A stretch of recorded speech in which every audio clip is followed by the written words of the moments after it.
It was only after the First World War that the fine woman went into eclipse and was replaced by a long-legged, flat-chested, no-hipped figure like that of a rather weedy boy. The dresses were tubular, but the skirts were not short, at least not yet. It was difficult enough to move, and feeding the ducks was the most the ladies could manage.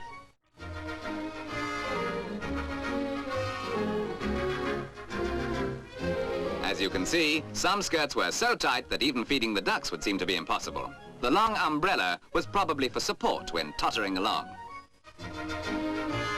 Evening dresses follow the same line. From now on, no more opulent bosoms, no more ample hips.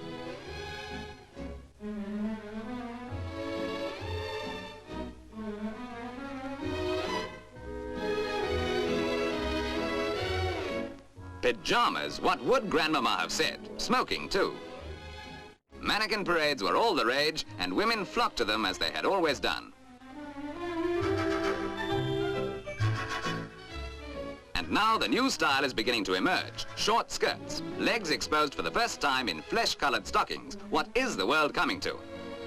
Well, this lot was going to the Wembley exhibition. The line is absolutely straight. No chance for the fine woman here. Even slim girls found they were not flat enough for the current trend and had to wear specially designed elastic bodices to flatten out the bust.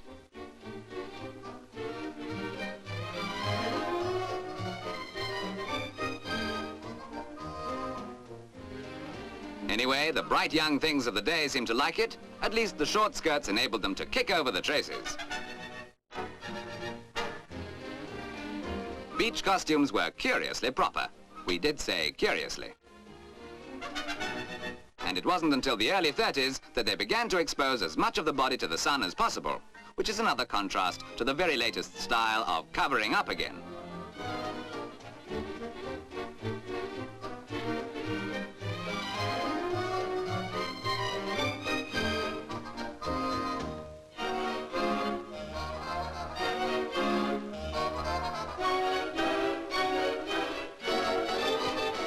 Sunbathing even had an effect on ordinary clothes, especially in the evening.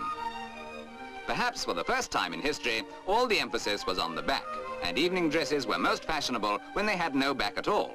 Were these fashions really only 20 years ago?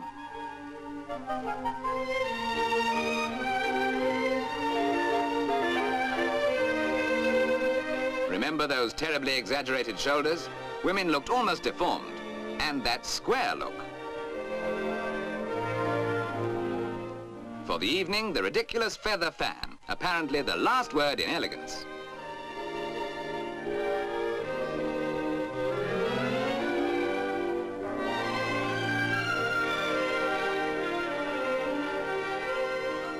And there was the long necklace carried over from the 20s. It is quite a relief to get back to modern times. The year is 1950, with the new look definitely established, and Linda Lee fashions are being shown at a country house. The sun is shining, an orchestra plays softly, and even the mannequins seem to be enjoying themselves.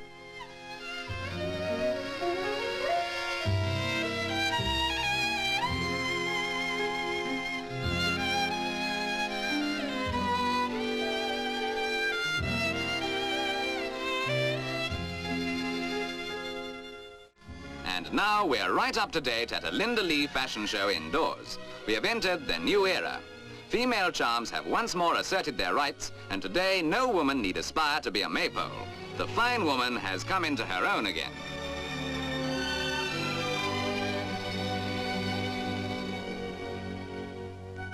What could be smarter than this dress in mar rayon suiting with diamante effect on collar and cuffs and a pleated skirt? Artistically designed, it costs only £3.17 6.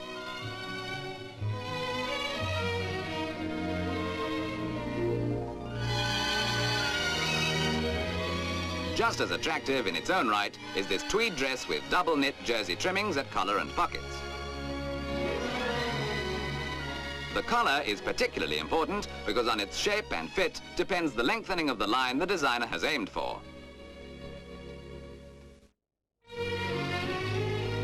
The same can be said of the fly front and buttons. It is details like these, seemingly unimportant in themselves, that make all the difference between a successful and an unsuccessful dress. This particular dress comes in hip sizes 42 to 50 and costs £5.10.